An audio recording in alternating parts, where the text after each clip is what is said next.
এখানে যে কবিতাটা আছে সেই কবিতাটার নাম হচ্ছে পারাগার দুপুর ভালোবাসি। কে লিখেছে? কবি জীবনানন্দ দাশ।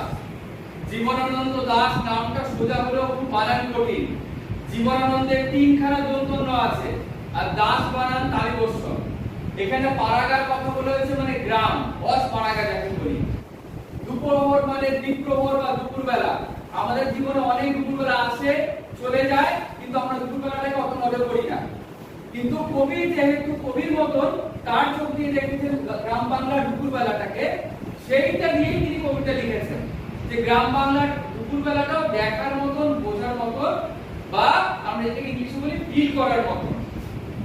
তো গ্রাম বাংলার দুপুরবেলা নিস্তব্ধ থাকে, পাতা কুশি পড়ে খসখস করে, চারিদিকে নীরব, ঘুঘু পাখি ডাকে।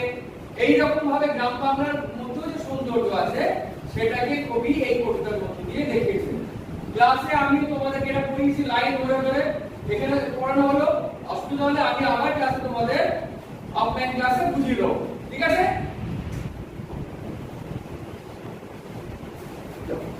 চলো। অর্থাৎ কথা দিয়ে জীবনানন্দের ছবি রাখে। এখানে দুপুরবেলার যে উপময় করে তুলছেন, দুপুরের এই মায়াময়তার যে বিস্তার